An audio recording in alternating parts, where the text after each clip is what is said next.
ungefär vad vi ska göra, det vill säga vi ska ha en liten frågestund. I den mån vi kan så räck upp en hand om ni vill ställa en fråga. Vi ska försöka få dem besvarade. 20 minuter går fort. Som jag sa innan, vill inte prata engelska. Det går jättebra att prata svenska. Jag översätter så gärna. Och ni som var här innan, ni vet ju exakt vad våra gäster tycker absolut bäst om när de kommer upp på scenen. Och det är ju eran kärlek, eran oljud. Så gör som så att, hur högt kan vi låta? Låt mig få höra.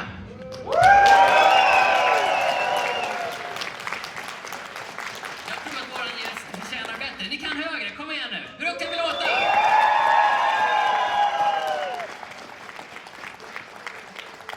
Precis så där ska vi göra, för han är född i Kalifornien.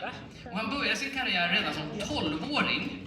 Och han har arbetat med flera Hollywood-storheter, såsom Richard Gere, Charles Bronson, Arnold Schwarzenegger, bara för att nämna några. Vi har sett honom i bland annat Charlies Änglar, Nord och Syd, Criminal Minds och Stranger Things. Men många av oss kanske minns honom som Ödlan Willy i V. Men för merparten är han förmodligen känd som Freddy Krueger. So ladies and gentlemen, please give a warm welcome to Robert Barton Englund!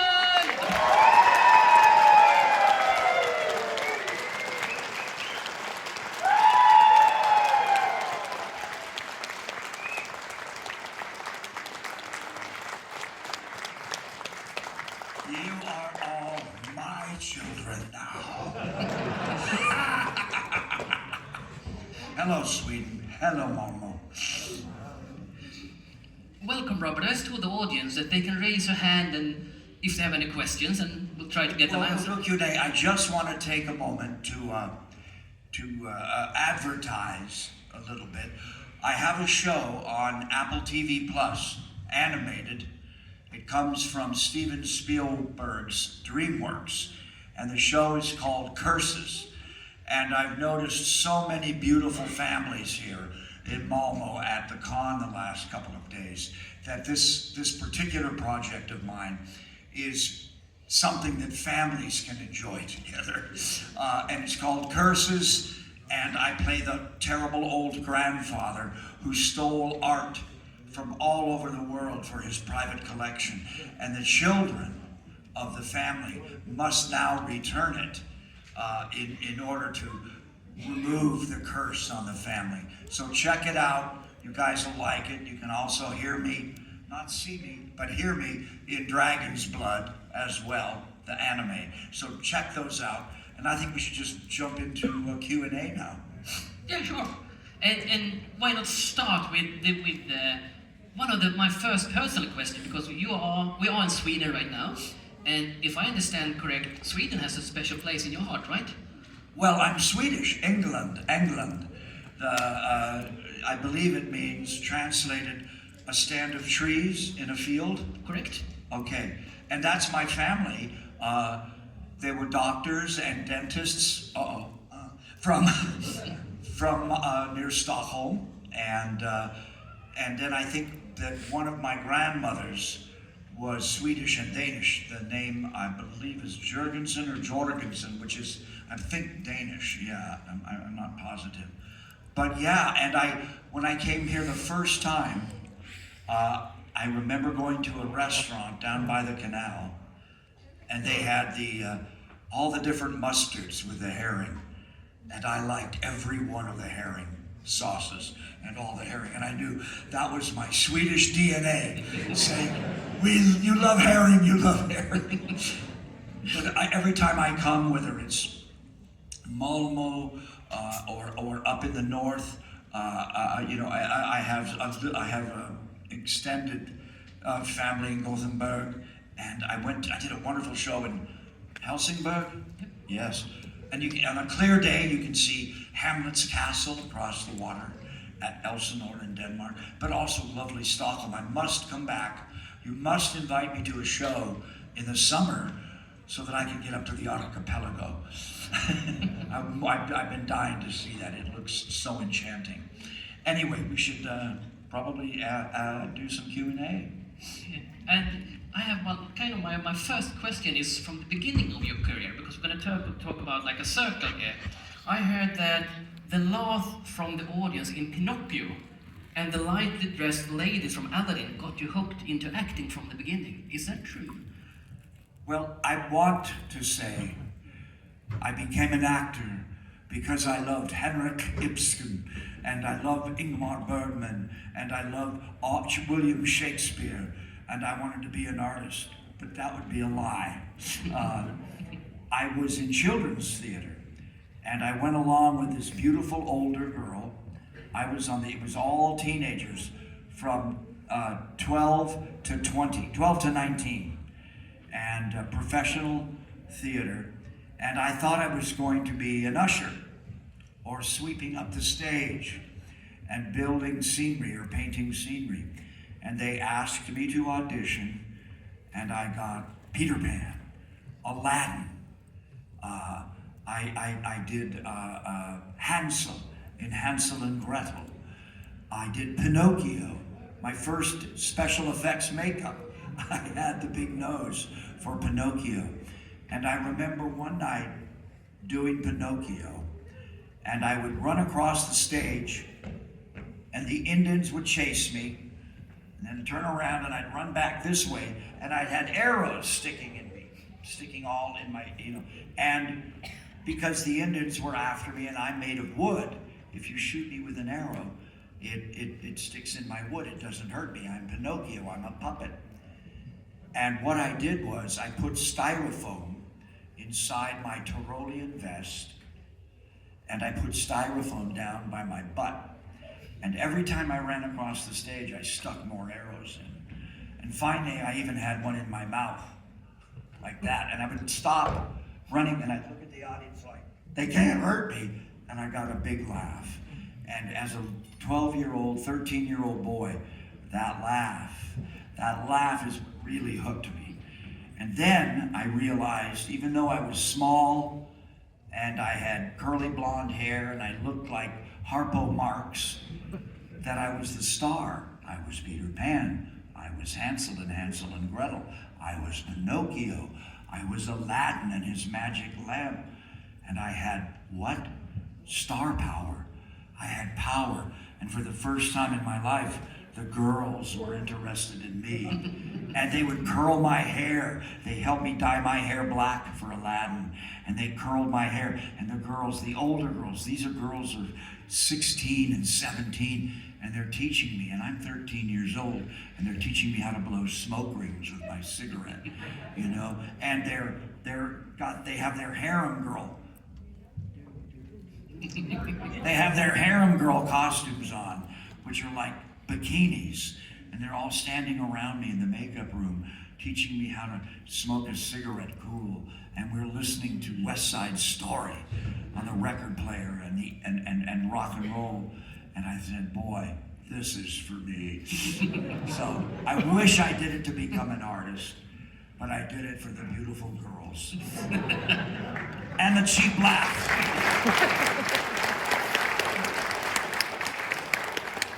While talking about Pinocchio, as I said, we're going to see if we can have a circle here, because this year, in October, the film Pinocchio Unstrung will premiere, where you play cricket.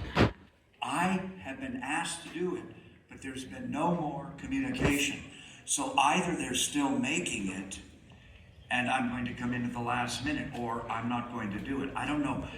My agents and lawyers do this middle work. I know I was offered the part, and I know that their Winnie the Pooh was very successful. But perhaps there was some problem, a legal issue, or maybe it's a timing thing. I have a big event in October, and maybe there was a conflict. So I can't say, sure, if that's even going to happen. I have not done it yet. But again, you have to understand, this is stop motion. I think it's stop motion, which means it takes a long time. And you're like credited, Wallace and Gromit. And you're already credited on the internet for that.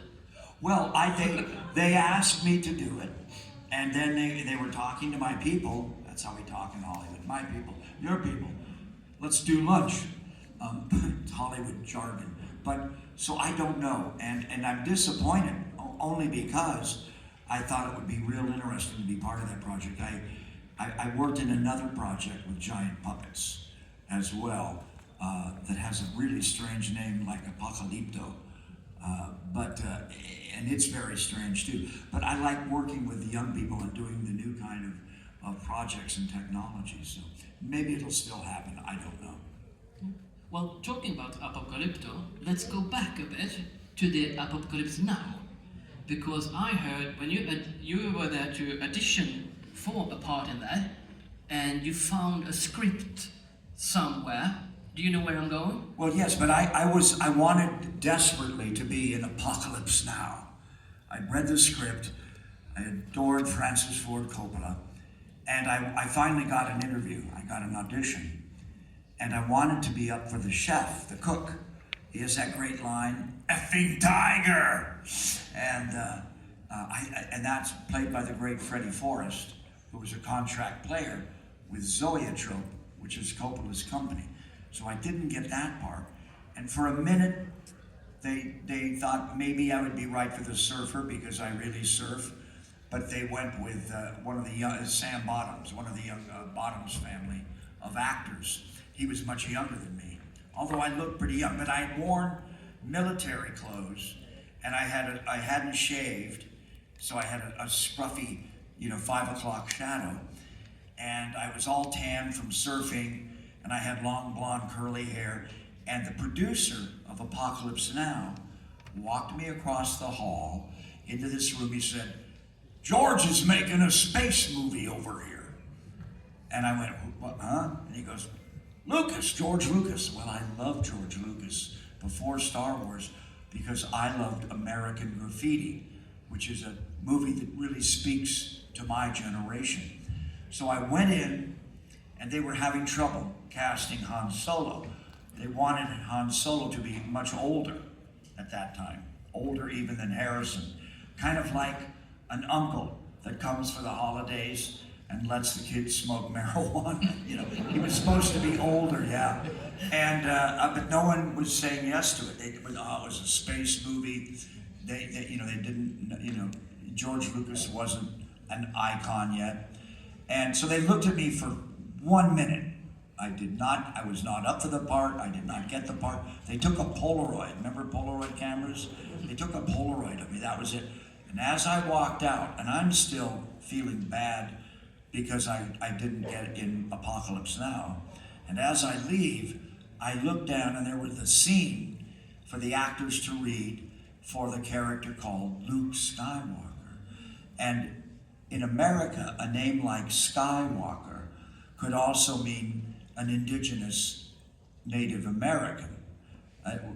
Cowboys and Indians, Skywalker is that kind of name. I thought, what a great idea. They're going to play him as a Native American boy, this astronaut or whatever. I didn't know what the movie was about.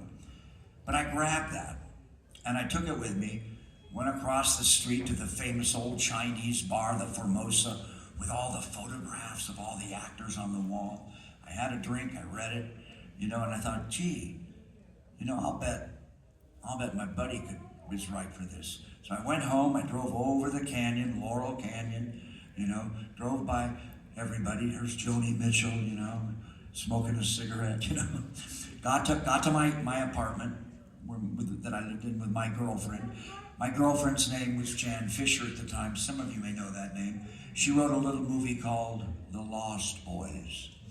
And I could hear her typewriter working in our bedroom. She was working on a script. I walk in, and there's a pair of cowboy boots in front of my door. And I go, my friend's here. I go inside, and there on my couch is my buddy, Mark Hamill. And he's watching TV, and he's drinking a Heineken. And I said, Mark, George Lucas, we both love George Lucas. George Lucas is doing this movie. And I didn't say science fiction or anything else. I said what they said, space movie. But Mark didn't know about it. So he got on the phone and he called his agent, and the rest is history. So that's the story.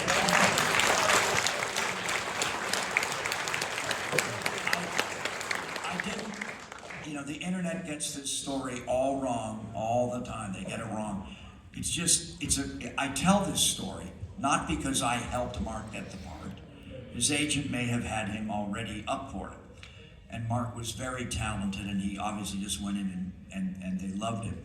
I tell the story like the movie by Quentin Tarantino, Once Upon a Time in Hollywood, right? Once upon a time in Hollywood, Robert Englund, who would go on to play Freddy Krueger, Jan Fisher, who would write The Lost Boys, and Mark Hamill, who would go on to play Luke Skywalker, were all hanging out drinking Heineken together. And look what happened. Of course, we need to talk a bit about Freddy Krueger, and while we're talking about auditions, how you actually got the part from the beginning, I heard you walked the extra mile on your audition. Could you please? Well, you know what happened is, again, this is about years. This is probably 6 years later.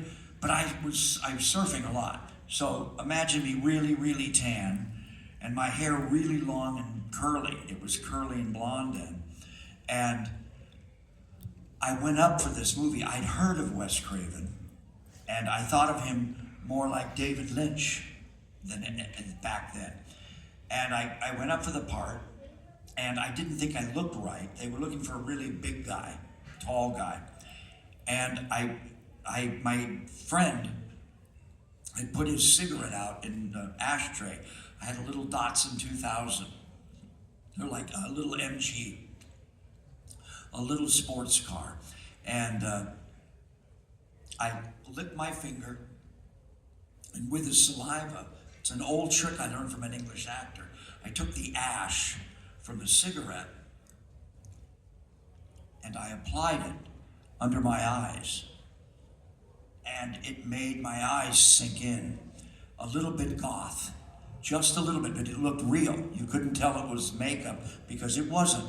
It was just this watered down gray ash used with my own skin. So that made me look less tan and healthy. Then my full head of blonde curls, but I have very thin hair. I opened the hood of the car, I took out the dipstick, and I took the grease off the dipstick, and I greased my hair back straight so that it clung to my skull really tight. And you could kind of see through the hair around my ears and in the front. And then I wiped my hands off, and I went in for the audition. And Wes Craven is a wonderful storyteller, a raconteur.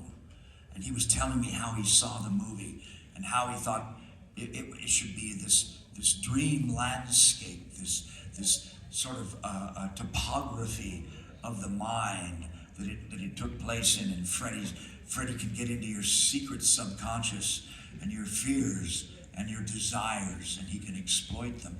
And I just sat there and I listened to him, and I made myself not blink. Remember that game you play when you're kids? Don't blink? And I held my eyes open, and they got watery and watery. But I didn't blink, and I just stared at Wes. And I think that's how I did it, just this oldest trick in the book.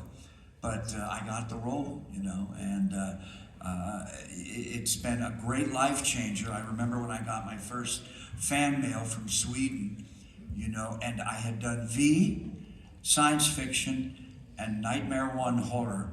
And by the time those two were done, I was already an international actor. And it's just been this great blessing. And you never learn about the blessing and how great it is to be an international actor. They don't teach that in school. They don't teach that in acting class. And when that happened to me, it's the greatest gift in the world. Well, that and herring with mustard sauce.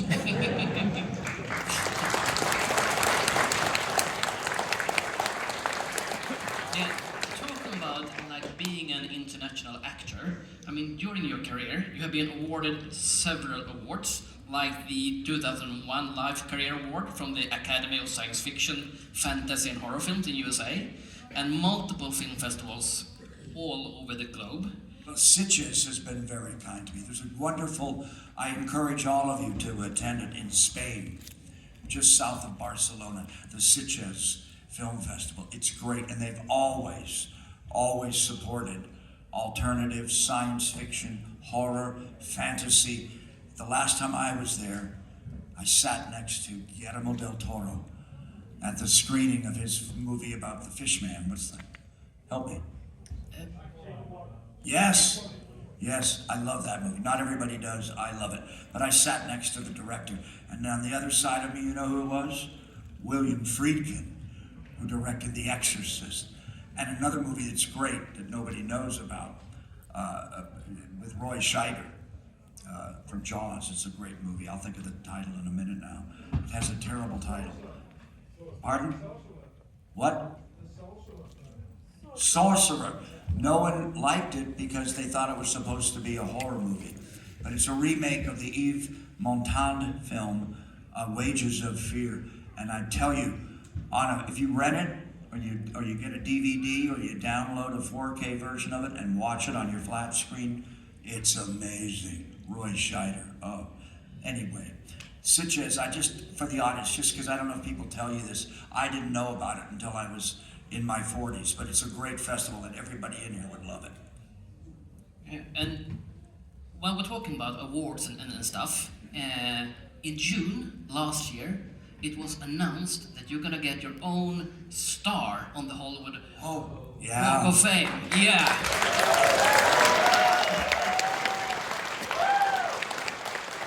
You know, I have so much history as a starving young actor in Hollywood and as a child. And I literally can remember when I told you I was in that company with all the teenage girls that were older? I went to see a matinee with all those girls and a couple of friends of mine, and we went to see a matinee of the original West Side Story on Hollywood Boulevard in the famous Chinese theater with all the movie star handprints outside. And we loved it, we loved it, sharks and the jets. And I remember running out of the theater up the aisles. We were all snapping our fingers, and it was so magical, and we could still hear the music in our head. When you're a jet all the way, from your last cigarette to your last dying day, hey. And we shot out into the lobby. Of course, it was 2 o'clock in the afternoon, sunlight, California, kind of broke the magical spell, but we all went next door and talked about it all afternoon and had chocolate ice cream sundaes. The ice cream with the hot chocolate poured on it. It was a place that was famous for that. And so I have so much history on that street. My first agent, my girlfriend that wrote Lost Boys, had a job at a cinema bookstore with the best posters you guys have ever seen. Oh my God. Posters all the way back to 1915. OG King Kong from Paris. The French poster, the original, just this great store. So I have all these memories of that street, double bills, seeing 2 movies, and the bargain matinee, 2 Sam Peckinpah movies for $1, and it's nice that my whole career comes full circle back to that street. And I was gonna I thought John Carpenter, he just got his. I thought John Carpenter would use Halloween, because of Halloween, obviously, right? Kurt Russell and Jamie Lee Curtis out there on Halloween he just got his a week ago. So I took the Halloween date. So I'm getting my star at 11 a.m. in the morning on Halloween, October 31st. Totally worth an applause. Well, I would love to go on, but our time is overdue already. But I want to have one final question from the audience. Do we have anyone? Yeah, you in the front. Do not ask how long the makeup takes. It takes 3 damn hours, that's it. What's your favorite death? What was the question? What's your favorite death? Death scene. Yeah. Oh, in the nightmare films, which kill do I prefer, young lady? Phrasing is everything. I like Tina, who you just met. I like smearing her all over the ceiling. That little wise-ass bitch. And I like the boy, and I like it because it's so politically incorrect. And Freddy is not politically incorrect. He's an equal opportunity killer. But the boy with the hearing aid in part 6, where I pump up the volume, you know. Hey, Joey, you can hear a pin drop. But I like that, and I love the effect of the claw on his ear, you know, kind of taking over, you know, and I think that's just great because it just shows how mean and shitty and unfair and cruel Freddy is. He's a cruel clown. Because I don't want sympathy for Freddy. I don't mind that people are entertained by the films. And I don't mind that Freddy's the logo of this great experience, the franchise of the very original Nightmare films. But he's a bad guy, and we have to remember that. You know, he's bad to the bone.